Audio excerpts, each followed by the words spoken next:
sa dilim, nag-aabang sa sulok at may hawak na patalim.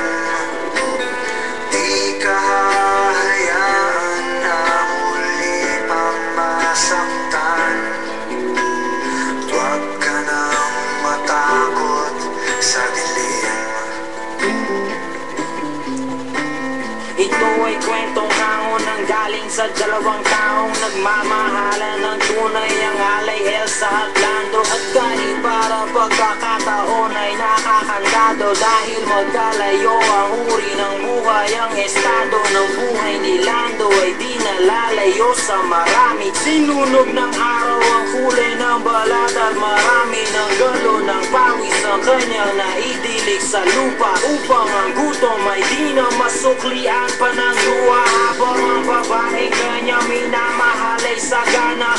Ngunit kabilang sa pamilya na di alintanang makipagkapwa-tao sa mga tulad niyang dukha, gayon pa may patuloy ang pagmamahal na pinunlan ng pag-ibig. Huwag kang mabahala, may nagbabantay sa dilim, nag-aabang sa sulok at may hawak na patalim.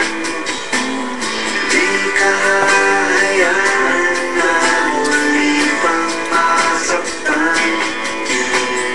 Huwag ka nang matakot sa dilim. Kahit na anumang bagay ang pilit na ihadlang, at sino man ay walang makapipigil sa paghakbang ng mga paana. Ang nais ay marating ang ligaya, niyaya magtanang di nagatubili na sumama. Hawak ang pangarap at pangako sa isa't isa, nagpakalayo-layo di namuhay na may kaba, dahil alam nila na sa bawat isa'y nakalaan at ang pagmamahalan tangin nilang sinasandalan. Wala nang ibang bagay pa silang mahihiling, kung di isang pamilya sa loob ng apat na dingding, at isang bubong na maaaring tawaging tahanan. Bakit may pangit na kabanata kailangang daanan pa? Huwag kang mabahala, may nagbabantay sa dilim, nag-aabang sa sulok at may hawak na patalim. Di ka hahayaan na muli pang masaktan. Huwag ka nang matakot sa dilim.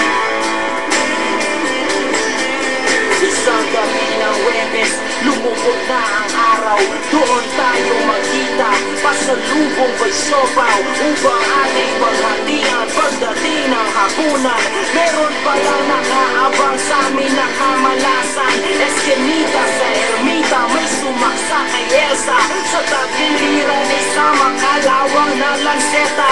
Ang gamit upang makuha lang ang kanyang pitaka. Kami mahirap lamang, bakit di na siya naawa? Hindi ko naabot ang buhay ang aking mahal, at hanggang sa huling hantungan ay nagdarasal.